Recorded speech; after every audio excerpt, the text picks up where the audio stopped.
दोस्तों, हम हर हफ्ते बड़ी मेहनत से आपके लिए एक दिल दहला देने वाली एनिमेटेड हॉरर स्टोरी बनाते हैं। तो अगर आप हमारी यानी खूनी मंडे चैनल की कहानियां एंजॉय कर रहे हैं तो हमारे चैनल को सब्सक्राइब कीजिए और हमारी लेटेस्ट वीडियोस की नोटिफिकेशन के लिए बेल आइकन दबाना मत भूलना।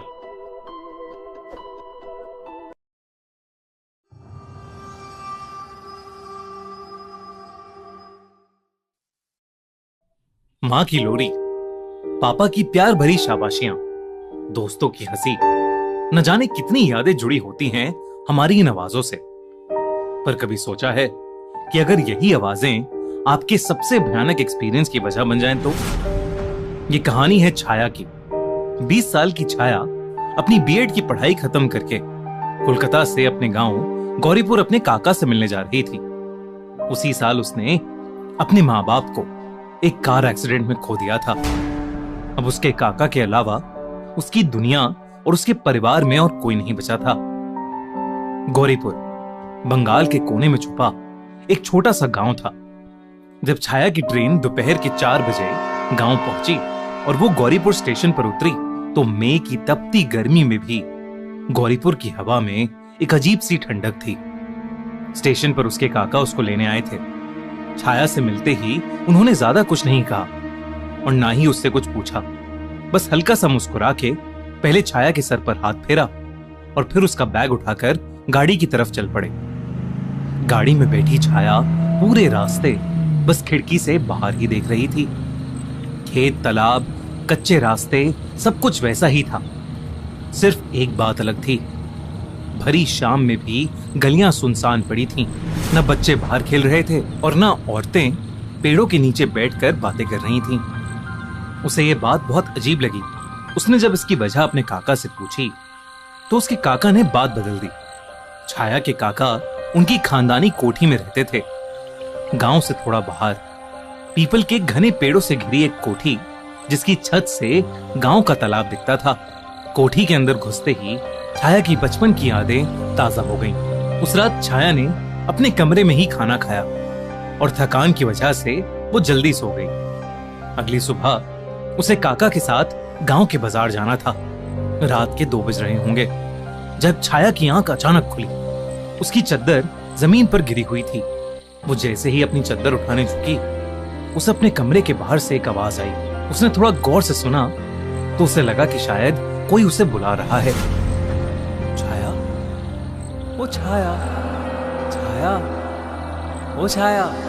दोस्तों, जैसे निशिडाक छल से लोगों को मारती है, वैसे ही एक और छल कपट की थ्रिलिंग कहानी है ZEE5 के नए शो छल कपट द डिसेप्शन की। इस शो में शहर से दूर एक हवेली में हो रही है एक शानदार बैचलर पार्टी और उसी के बीच एक फेमस इन्फ्लुएंसर शालू की लाश मिलती है।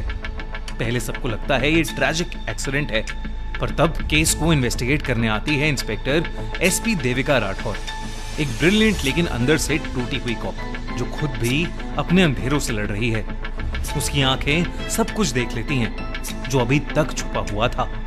छल, झूठ, दिखावा और पार्टी में मौजूद हर चेहरे के पीछे छुपी नफरत। इसी बीच शालू की पोस्टमार्टम में एक और सच सामने आता है। शालू प्रेग्नेंट थी और उसे जहर दिया गया था। जैसे जैसे SP देविका इन्वेस्टिगेशन करती है, एक एक मेहमान सस्पेक्ट बन जाता है। हर किसी ने कई राज छुपाए हैं, पुरानी दुश्मनी, अधूरा प्यार और वो जेलसी जो अब खून में बदल चुकी है। लेकिन सवाल यह है कि आखिर वो कौन था जिसने शालू का मर्डर किया है? जानने के लिए देखिए ZEE5 का नया शो छल कपट the deception, streaming now only on ZEE5। वो आवाज सुन के एक पल को उसका मन खुश हो गया, पर दूसरे ही पल उसके हाथ पैर ठंडे पड़ गए।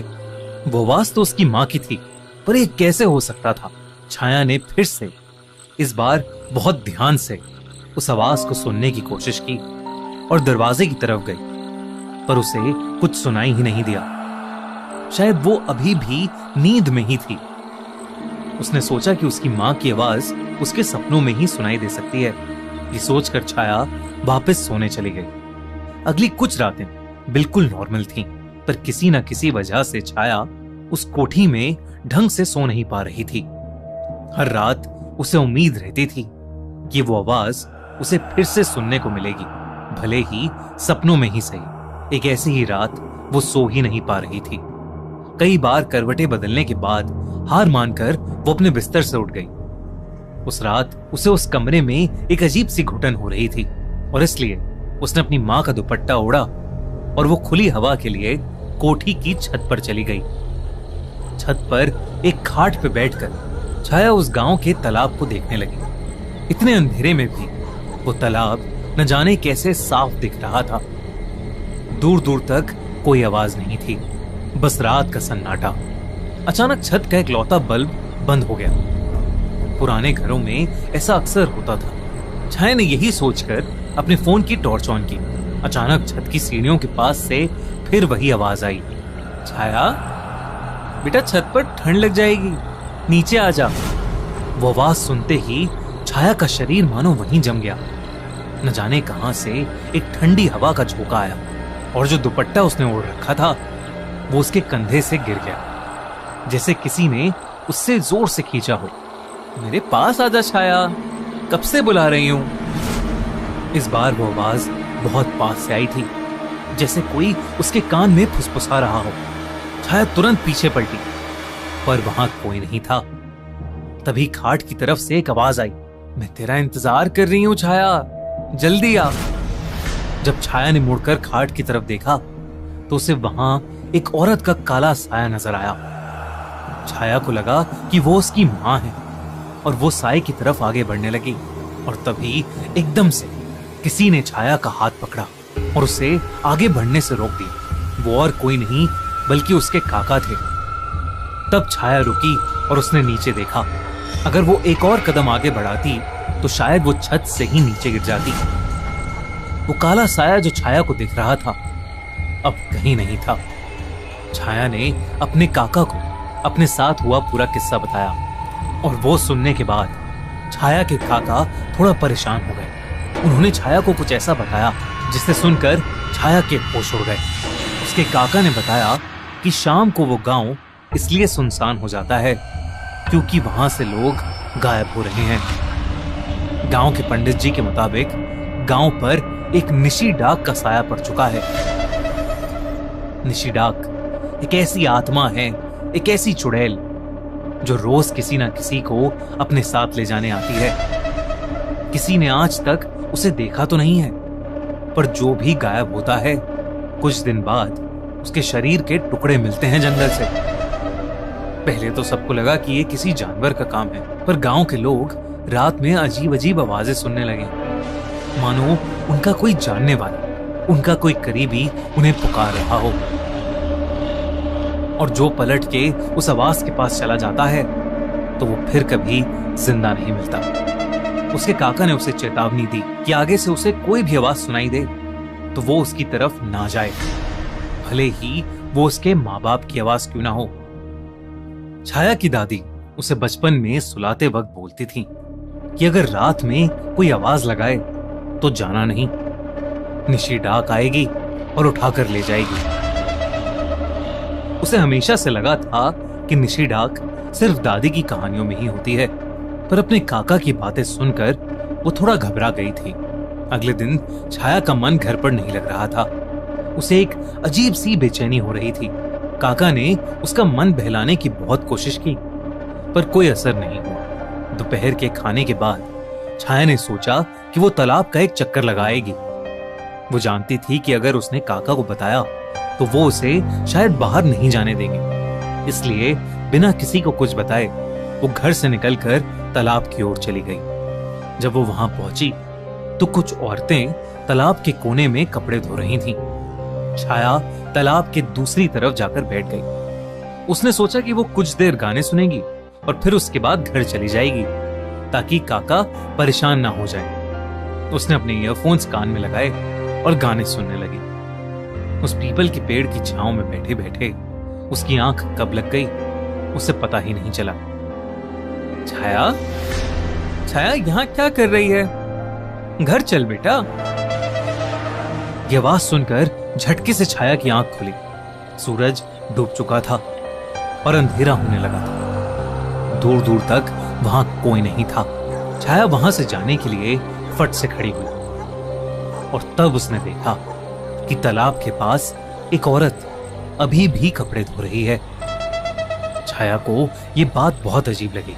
वो उस औरत के पास गई तो उसे समझ आया कि वो औरत जो कपड़ा धो रही है, बार बार बस वही एक कपड़ा धोए जा रही थी। रात के अंधेरे में काली साड़ी पहने वो औरत छाया की माँ का वही दुपट्टा धो रही थी जो एक रात पहले छाया ओढ़कर छत पर गई थी। उस रात की बेहोशी के बाद वो उस दुपट्टे के बारे में पूरी तरह से भूल गई थी। अचानक से छाया का ध्यान जमीन पर गया। उसने देखा कि उस औरत की जमीन पर कोई परछाई ही नहीं पड़ रही थी। छाया बेहद घबरा गई। उस औरत का चेहरा घूंघट से ढका हुआ था। छाया चुपचाप वहां से वापस जाने ही वाली थी कि तभी छाया को पीछे से एक आवाज आई, आ गई मेरी छाया। छाया जैसे ही उस औरत की तरफ मुड़ी, उस औरत का घूंघट हटा और जब छाया ने उस औरत का चेहरा देखा तो उसकी रूह कांप गई। वो औरत बिल्कुल उसकी माँ की तरह लग रही थी। छाया अपनी माँ को देखकर खुद को रोक नहीं पाई और जाकर उस औरत के गले लग गई। और तभी उसने देखा कि उस औरत के बाल बिल्कुल बिखरने लगे हैं और उसका चेहरा काला पड़ने लगा है। उस औरत की आंखें एकदम लाल हो गईं। वो अपने चेहरे पर एक भयानक मुस्कान लिए छाया को देखे जा रही थी। छाया को अब समझ आ गया था कि उसका सामना आज एक निशी डाक से हुआ है। उस चुड़ैल का वो रूप देखते ही छाया जोर से चिल्लाई। उसकी चीख सुनकर उसे ढूंढ रहे उसके काका जल्दी से तालाब की तरफ भागते आए, पर जब तक वो पहुंचे बहुत देर हो चुकी थी। उन्हें वहां कोई नहीं मिला। अगर कुछ मिला तो वही पुराना दुपट्टा और छाया का फोन। छाया को ढूंढने के लिए उसके काका पूरी रात भटके और जब वो आखिरी बार तालाब के पास आए तो उन्हें जंगल की तरफ से छाया की प्यारी सी आवाज उनके कानों में गूंजी, काका आप आ गए क्या काका? दोस्तों, अगर आपको निशी डाक की कहानी अच्छी लगी तो हमारा चैनल खूनी मंडे अभी सब्सक्राइब करो और ऐसे ही दिल दहला देने वाली हॉरर स्टोरीज की नोटिफिकेशंस के लिए बेल आइकन दबाना मत भूलना।